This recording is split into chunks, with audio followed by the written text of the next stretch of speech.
بسم الله الرحمن الرحيم الحمد لله ربنا والصلاة والسلام على رسول الله صلى الله على محمد صلى الله عليه وسلم. Agaraçın selam Allah argo. Agaraçın selam Allah argo. Agaraçın selam Allah argo. Mangistaçın selam Allah argo. Ya Allah, ya Allah, ya Allah. Ağzıya met'an gidavul bismillahirrahmanirrahim. Tenesro miga Allah argo. Ya Rab, ya Allah, ya Allah. Mesgidaçın minneser Allah argo. Ya Allah, ya Rabbi, ya Allah. Agaraçın selam. Agaraçın selam. Beytaçın selam. Seferaçın selam. Ya Allah. ربنا آتنا في الدنيا حسنة وفي الآخرة حسنة وقنا عذاب النار برحمتك يا أرحم الراحمين الحمد لله رب العالمين اللهم صل. بسم الله الحمد لله رب العالمين والصلاة والسلام على رسول الله صلى الله عليه وسلم. آخر سلام الله أرجو. آخر سلام الله أرجو. دار دنبراتي سلام الله أرجو. قرعاتي سلام الله أرجو. آخراتي سلام الله أرجو. منقستاتي سلام الله أرجو.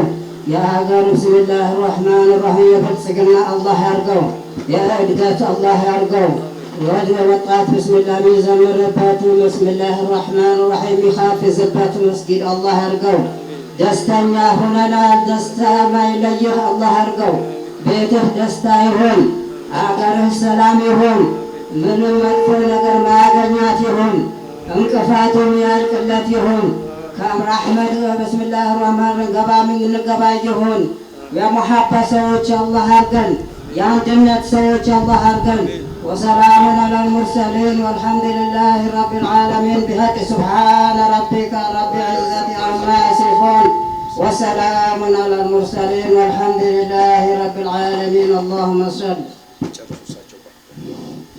السلام عليكم ورحمة الله وبركاته.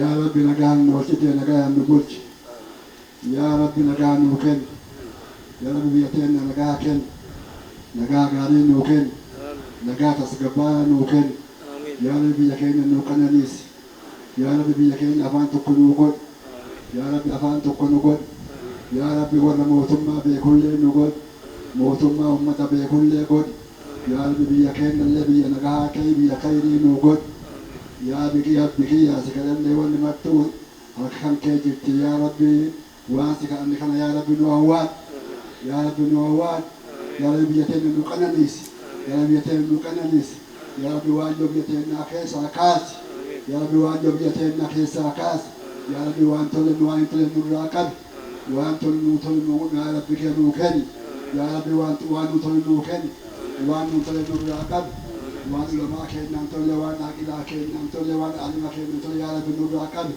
وان موتم ما كان نمتل نور راقب يا رب نور رجالات يا رب نور رجالات مجلس كان مجلس كان أمة كان يا رب أفان تكانوا قل يا رب أفان تكانوا قل وان سانجل أولك يا رب نتاسس يا رب نتاسس يا رب نتاسس يا رب كذاني بريدون مكين يا رب كذاني بريدون مكين ربنا آتنا في الدنيا حسنة وفي الآخرة حسنة وقنا عذاب النار وأدخلنا الجنة مع الأبرار يا عزيز يا غفار اللهم صل.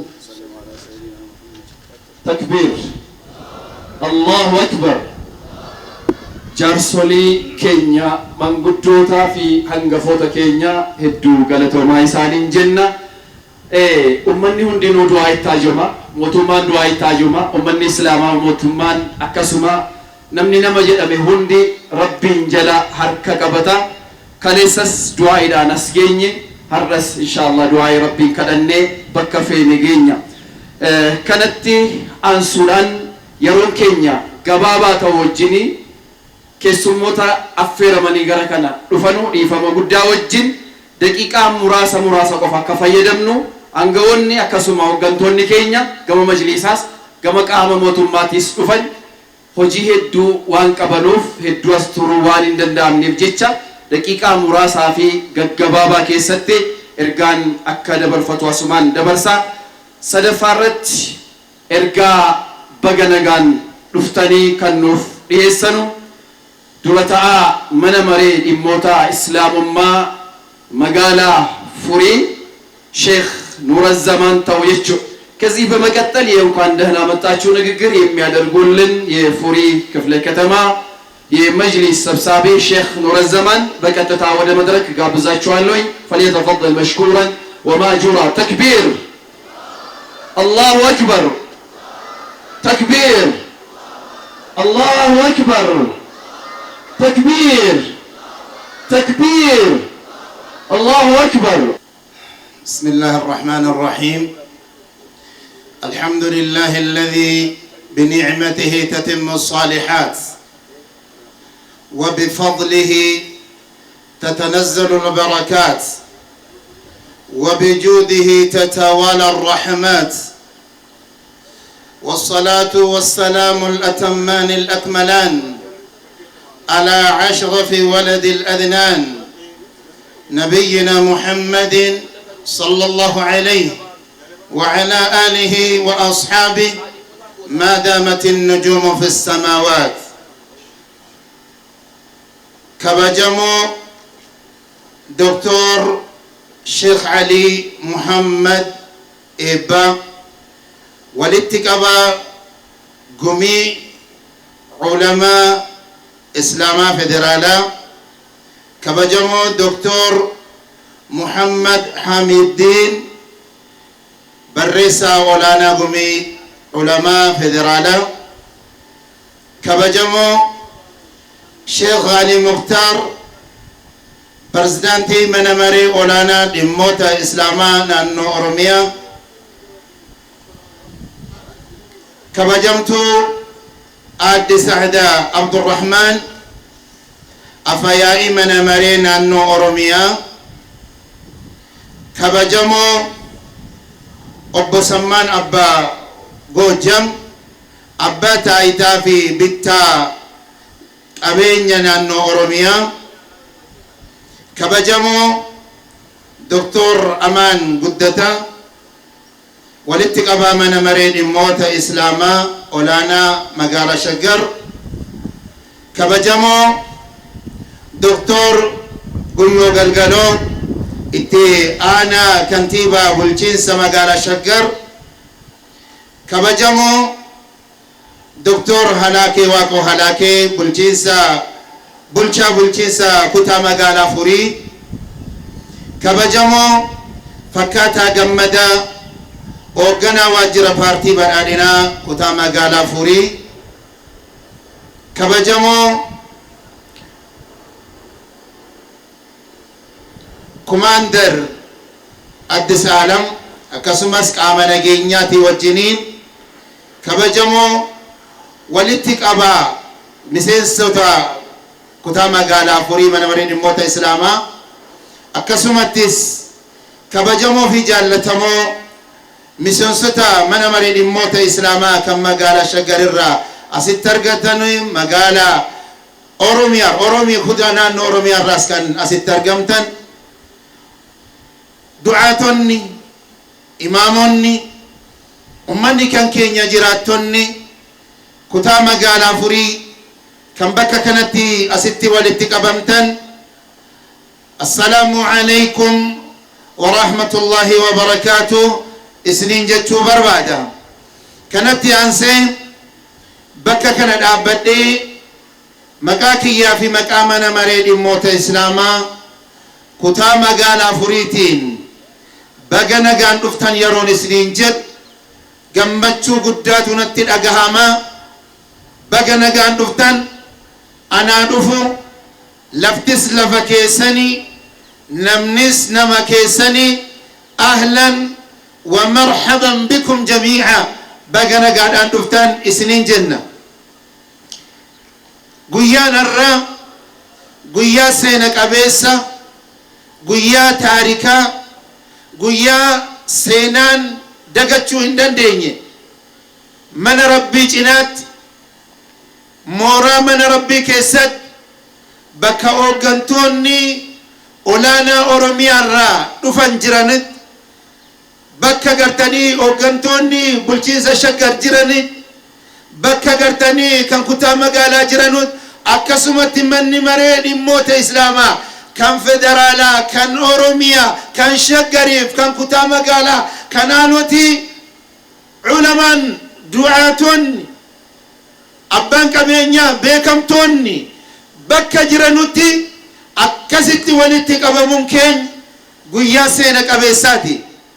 Guyyaan kun yeroo hooggantoonni kan keenya warri bulchiinsarra jiranoo warri mana marin immoo islaamarra jiran akka kanatti walitti dhufuun ergaa guddaan inni of keessaa qabu kan ummanni kan keenyas irraa hubachuu qabu tokko taane wal beenne walii beenne nageenya biyya kanaa eegne misooma biyya kanaa guddisnee isa guddataa jiru itti fufsiifne ummanni sabaaf sablammiin kutaa magaalaa keenya keessa jiru wal taane majlisa keenya bira dhaabbachuudhaan mootummaa kan keenyas waan barbaachisuun bira dhaabbachuudhaan nutis galataa jaraa deebisuu akka qabnu kanaaf wal geenye hooggantoonni keenyas isa kanaaf agartanii asitti wal gaane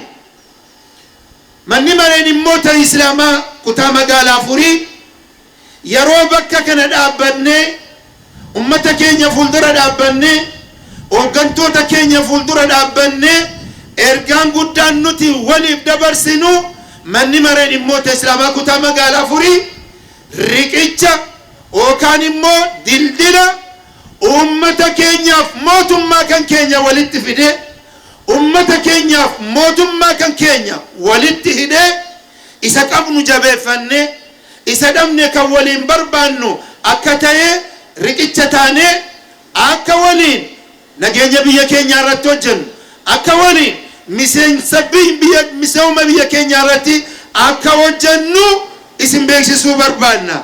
kanumatti aansuudhaanis immoo yoo rabbiin as itti nu gahee jedhe fuuldurri keenya cidha guddaa qabna akka biyyaatti cidha guddaatu nu fuuldura jira cidha kana ummanni islaamaa qophii guddaatti jira waan isarraa barbaachisu xumuratee jira kaardii isarraa barbaachisus fudhatee jira nama isaa ta'uufis immoo akka filatuufis akkasumatti qophaa'ee jira yeroo kana qophaa'u mootummaan kan keenya kaleessas waan guddaa waan nu godhee jiruuf ammas immoo gaaffii gurguddaa waan biraa qabnuuf gaaffii ummata keenya waan biraa qabnuuf gaaffii waa'ee kaartaa masjiidaatiin wal qabee gaaffii waa'ee kaartaa bakka gartanii awwaalaatiin wal qabee gaaffii bakka awwaalaa hanqina qabu gaafachuudhaan wal qabee mootummaan kan keenyas gaafa kana yeroo dhiyeessinee jennu gurra nuu kennee yeroo nuu kennee jala jalaan nuu deebisuutti waan jiruuf isammoo deebifamuu qabus yeroo gabaabaatti keessatti akka mootummaanis kana deebii nuu kennu ummanni keenyas abdii guddaa waan irraa qabuuf qophii guddaarra jira ummanni keenya isa kanaaf ummanni islaamaa kaleessas ta'e arras ta'e boris waan barbaachisuun akka mana maree keenyaattis mootummaa keenya wajjin dhaabbachuu majlisni kan keenyas caasaasaa jabeeffachuu waan ummanni kan keenya barbaadu fedhii ummata kan keenya mootummaa keenya wajjin wal taane fedhii ummata keenya guutuu kaleessa sirratti hojjetaa jirra amma sirratti hojjetaa jirra xumurarratti guyyaan irraa kun egaa akka beekamu wanni tagantaan kun bakka kanatti qophaa'ee jedhee mana rabbii keessatti mooraa mana rabbii keessatti wanni nu qophaa'ee jedhee bakka hooggantoonni kan keenya jiranutti bakki nuti amma jirru kun bakka pirojektiin gurguddaan magaalaa Shaggar fakkaatu keessatti ijaaramee ummata kan keenya dhaloota keenya dhufaa jiru keessatti guddifnee dhaloota biyya kana ceesisuu danda'an biyya kana baadhachuu danda'anu akkasitti oomishamanuuf pirojektii gurguddaatii asitti qophaa'uudhaaf deemaa jira pirojektii kanammoo asumaan agartanii hooggantoonni kan keenya gara booda irratti waan nu jammarsiisanu nuuf eegalchiisanu ta'a kuno dozariinis dhufee bakka kana nu galee jira isa kana booda kan waliin itti deemnu ta'a guyyaan irraa guyyaa wal taanee ashaaraa guddaa lafa keeyyannuudha kanaafiyyuu Dr. Amaan Guddataa walitti qabaan mana maree dhimmoota islaamaa Shaggar as dhufanii namoota affeeramoo qaban nu affeeranii تكبير الله أكبر. بسم الله الرحمن الرحيم. الحمد لله رب العالمين وأصلي وأسلم على المبعوث رحمة للعالمين وعلى آله وأصحابه أجمعين. أما بعد، السلام عليكم ورحمة الله وبركاته. كبجمو شيخ غالي مختار برزدانتي من مري ولانا ريموت اسلام مانا نورميا. كبجمو عبد سعد عبد الرحمن أفياي شفي أورميا. كبجمو أبو غيو غلغلو اتيانا كنتيبا مغالا شغر. hooggantoonni kuuwwan kama sheek nikeenna itti gaafatamaan mana marii dhimmoota islaamummaa kutaa magaalaa Furii sheek Nurazzamaan laakkahan dubbatan isaanuma naa qabdanii nama hunda irra deebinee yoo laakkaawallee yeroo tunurraa dhumata waan ta'eef akkasuma kabajamtoonni mootummaa kutaa shaggarii fi akkasuma kutaa magaalaa Furii kabajamtoonni hooggantoonni mana marii islaamummaa kutaa Finfinnee kan shaggarii hundi keessanuu baga guyyaa har'aa asitti wal geenne bakka bareedaa bakka gaarii kanatti rabbiin walitti nu qabe alhamdulillahi rabbil alamin jechuu barbaada. Guyyaan har'aa kun guyyaa guddaadha. Guyyaa dhagaa bu'uuraa dhaabbata islaamaa seentara islaamaa guddaa bakka kanatti kan kaayamudha. Bakki kun akkuma beekamu Jaami al-Khaliifat al-Rashid Umar ibn Abdul Aziz jedhama. Khaliifaa Raashidaa jechuun hooggantoota islaamaa keessaa shanaffaa khaliifaa shanaffaa jedhamee kan laallamu Umar ibn Abdul Aziz maqaa saniin kan yaamamu jechuudha. Seenaan isaa ummata islaamaa biratti beekamaadha. Nama walqixxummaa hawaasummaatiin adaalaa yookaan nama gaarii yeroo isaa keessatti bulchiinsa isaa keessatti namni tokkooyyuu kan hin rakkanne kan hin beelofne hattan allaattiinis samii gaara irratti bakka isiin jirtutti midhaan kan darbamuuf jechuudha bara isaa keessa. Akkasuma yeroo isaa keessatti namni mallaqa namarraa fudhatu tokko kan hin jirre jechuudha. Hundi isaa duroomee waggaa tokko qofa akka bulche Umar ibn Abdul Aziz garuu waggaa tokko san keessatti ummanni bara isaa inni bulchu hundi isaa walqixxummaadhaaf nageenyaa fi tasgabbii misooma waa hunda argachuudhaan bara gaarii ture jechuudha. Kanaaf bakki kun bakka maqaa nama akkasiitiin kan waamamu ta'uun seenaa guddaa nama yaadachiisa jechuudha. Akkasuma seenaan biraa bakki kun akkuma as dura dubbatame san waggaa 40 jalatti kan dhihaatu waggaa hedduuf ummata islaamaatiin dhaabbata waslaa ummata islaamaa ta'ee akka turuuf bakki kun qabamee asiin gahamee jira jechuudha. Ummata islaamaa warroota yeroo sanirraa qabanii bakka kana qabanii ummata islaamaatiin gahanii har'a akkanatti akka itti gammannu kanaan nu gahan hunda isaaniitu galatoomaa jechuu barbaada. Ani haasawa kiyya hin gabaabsu waa lama jechuu barbaada. Tokkoffaa mootummaa baay'ee galateessuu barbaada. Waa lamaaf qabxii lamaa ijoo dubbadda. Mootummaan biyya keenya keessatti yeroo ammaa kana keessatti ummata islaamaatiif jaalalaa fi kabajaa guddaa akka qabu namni hundinuu irratti walii gala jechuudha.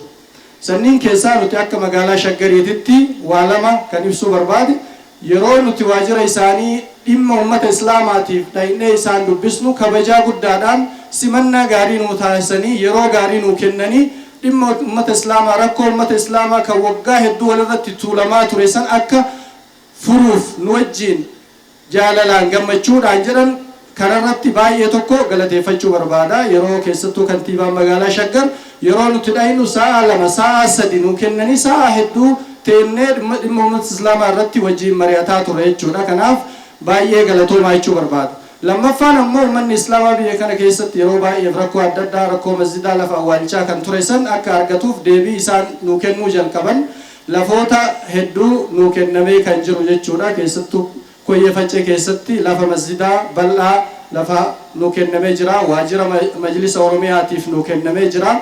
Akkasuma Furii keessattis nuu kennamee jira. Malkaanoo keessatti nuu kennamee jira. Kan biroo kan hafellee hin jira. Sanis itti deemamaa jira jechuudha.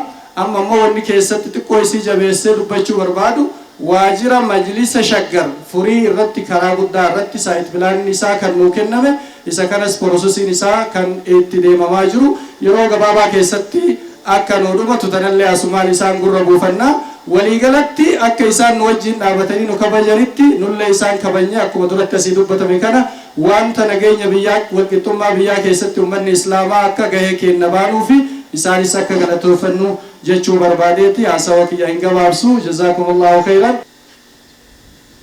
Assalamu alaikum. Baay'ee namatti toltanii baay'ee san jaalannaa kabajamtoota gurguddoo duraan televezyiinii keessatti argaa turre warra baay'ee jaalannu warra baay'ee kabajnu arra dhufnee isa waliin sagantaa guddaa kanatti argamu baay'ee gammannaa waa hundaan nu of kolchitanii baay'ee galatooma. kabajamoo adde Saad Abdurrahman afyaa'ii caffee mootummaa naannoo Oromiyaa akkasumas kaadhimamtuu paartii badhaadhinnaa kabajamoo Sheekh Gaali Muktaar pirezidaantii mana marii dhimma islaamummaa mootummaa naannoo Oromiyaa kabajamoo Dr. Amaan Guddata walitti qabaa mana marii dhimma islaamummaa magaalaa keenyaa magaalaa Shaggar magaalaa Egeree kabajamoo Haaji Keenna walitti qabaa mana marii dhimma islaamummaa kutaa magaalaa Furii kabajamoo Dr. Ali Jimmaa kabajamtoota tiimii isaanii injiineer hundi keessanuu kan federaalaa irraa dhuftan naannoo irraa dhuftan Shaggar irraa dhuftan kutaa magaalaa Furii irraa dhuftan abbootiin amantaa gurguddoon kabajamoon ulfaatoon kabajamoo Dr. Halakee Waaqoo Halakee bulchaa bulchiinsa kutaa magaalaa Furii kabajamoo obbo Fakkaataa Gammadaa hoogganaa paartii badhaadhinnaa Damee Furii Dr. Cammaraa hoogganaa waajjira public service magaalaa keenyaa protokooliin hundi akkuma jirutti eegamutti hundi keessanuu yooyyaa ana dhufu baga nagaan dhuftanii jechuu barbaada. Egaa biyyi keenya Itoophiyaan waggoottan hedduu rakkoo adda addaatiin saaxilamuudhaan walitti bu'iinsi beelii jeequmsi adda addaa baraa baratti yeroo gara yerootti ballachuu isaatiin mootummaa cimaa gaafii ummata gaafii walqixxummaa godhu amantaa jidduutti sablammii jidduutti naannolee jidduutti loogummaan hojjechuu waan tureef biyyi Itoophiyaa waggoottan muraasan dura jeequmsa hamaa keessa seennee akkamitti akka rakkachaa turre seenaan dhiyoo ni yaadata. Mootummaan jijjiiramaa looreetii nageenya addunyaa pirezidaantii paartii keenyaa Dr. Abiy Ahmed Ali dheeraatiin hoogganamu yeroo jijjiiramaa waggoottan 8 dabarsine kana hojii Itoophiyaa mataa ol qabachiisu hojii Afrikaa boonsu hojjechuu isaatiin biyyi keenya Itoophiyaan dippiloomaasiin isii addunyaa keessatti biyya fakkii taate biyya ol guddachaa jirtu biyya diinagdee cimaa ijaaruudhaan Afrikaa keessaa tartee jalqaba irratti dhufaa jirtu ta'uusaa hundi keenya beekna. Muummeen ministeeraa keenyas pirezidaantiin paartii keenyas kabajamoo Dr. Abiy akkasumas kabajamoo pirezidaantiin keenya obbo Shimallis Abdiisaa Ulfaataas naannolee hundaa waliin jaalala tokkummaa wal kabajuu irratti fuulleeffachuudhaan Oromiyaa keessatti nagaan akka bu'u Oromiyaa keessatti misoomii akka dhufu Oromiyaa keessatti jijjiiramee akka dhufu halkanii guyyaa warra gumaachaa jiran. Bara durii bara aadaan tokko ka afaan tokko ka wanni hundi tokko walqixxummaa amantaatiif rakkoon walqixxummaa sablammiitiif rakkoon hedduun akka jiru hundi keenya beekna. Bara mootummaa jijjiiramaa walqixxummaan amantii walqixxummaan aadaa walqixxummaan sablammii Itoophiyaa guutuun akka dhufu hojii guddaa hojjetameen manneen amantaa keenya hundinuu amantaan hundinuu mana marii isaanii ijaarratanii kabajaan jaalalaan tokkummaan hojii misoomaa isaanii gamkaaniin hojjechaa gamkaaniin namoota dhimma amantaa isaanii giddu seentummaa tokko malee lallabachaa dhaloota isaanii ijaarrachaa jiran. Asitti argamtan Rahman mana marii bakka bu'aa caffee mootummaa naannoo Oromiyaatti labsiiwwan gugurdaa ummat keen dura ceesisan bara jireenyi isaanii barga bilisummaa isaanii kabajoo pirezidaantii keenya fi qaama raawwachiisa waliin ta'uudhaan labsi ummat keen fayyadu kan akka gaachan sirnaa kan akka buusaa gonofaa kan akka mana murtii aadaa kan biroos dabalate hojii guddaa hojjechuudhaan Oromiyaa keessatti jijjiiramni guddaan kun akka hin dhufu gumaacha guddaa godhan akka magaalaa keenyattis akka kutaa magaalaa Furiittis guddoo kabajnaa guddoo jaalannu jidduu keenya keessatti argamanii ergaas nuu dabarsu. Egaa kanaaf har'a nulleen jidduu keessanitti argamne sagantaa biraatiif as Furii dhufne booda cidhaa guddaatu jira. Warri Islaamaa sagantaa guddaa qaba. Masaajida Umar bin Abdulaziz keessatti sagantaa guddaa qabani. Dhaamsee dhageennan dhufne isan salaamuu dhufne. Nagaa san fuudhuu dhufne. Isan cinaatti argamne gammachuu keessan qoodachuu dhufne. Shaggar akkuma beektan akkuma doktorii walitti qabaan keen reefu jedhe. Doktora Amaan Guddataa kaas magaalaa keessan. Kabajamoo Doktor Tashoomenis sagantaa biraatiif iddoo biraa jira. Dhaamsa nagaa itti naa dabarsii jedhee jira. Nagaa Doktor Tashoomee addunyaas isanii dabarsee jira. Salaama isaniin jedhee jira jecha nullee. Narraa fudhattanii. Kanaaf magaalaa keessanii waliin jaarraa, waliin yayyabnaa, waliin utubnaa, harka wal qabannee magaalaa keenya magaalaa egeree fuuldura ceesisna jecha. Gaafiiwwan misoomaa, gaafii amantaa wal qabatee jiru akkuma Doktor Reefuu kaas, akkuma kabajamoo keenya kaasan magaalii abbaa biraan qabu magaalii har'a sablammiin biyya kana hundi irratti amantaa hundaa amantaan Protestaantii, amantaan Ortodoksii, amantaan Islaamaa, amantaan Waaqeffataa hundi isaatu jaalalaan keessatti kan argamu manneen amantaa sadarkaa shaggarii gitan kan turizimiif ta'an kan ijoolleen itti barattu kan dhalooti itti qaramu kan egereen uummata keenya borutti yayyabamu guddaa akkasitti hojjetama. Kun misooma sammuu namaati. Misoomni sammuu namaa waa hunda caala waan ta'eef waa'een barnoota waa hunda caala waan ta'eef milkaa'inni isaatiif ni hojjenna. Dhimmoota sanii hafanis waliin taanee man marii waliin waltajjii idilee qabna. Gaafiiwwan deebi'aniif mootummaan keenya galateeffanna. Gaafiiwwan biroo sammuu harka wal qabannee wanni hin deebine hin jiru. Bari mootummaa jijjiirama kan tokko abbatti ta'ee kan tokko lammaffaatti ta'u seenaan sun hafee jira. Mootummaa walqixxummaa waan ta'eef, mootummaa jaalalaa waan ta'eef harka wal qabannee fuulduratti kan sochoonu waan ta'eef inni rakkoo hin qabu isaaf hin yaaddayna. Marii waliin taanee marii idilee waan qabnuuf rakkoowwan jiran hundaa ilaaf ilaameedhaan kan hiikin ta'a. Dhuma irratti akkuma kabajamoon keenya kaasan amantaan Islaamaa amantaa salaam nagaan beekamu jaalalaan beekamu keessummaa fi dhiyeessee waan qabu gumaachee kennee fi nyaatee obaasee eebbisee du'aayii godhee fi halkan guyyaa biyya kana jijjiiramaaf nageenyaaf misoomaaf kadhatu du'aayii godhuudha. Fuuldurri keenya immoo filannoodha. Filannoodhaaf guyyaa muraasa nuuf. Paartiin keenya hundaaf paartii nama hundaati. Paartii saba hundaati. Carraa kanaan isinitti hin himne malee kabajamoon keenyas kaadhimamaa paartii badhaadhinaa Jimma irratti dhiyaatanii hamna kennaaf isaaniifis jecha.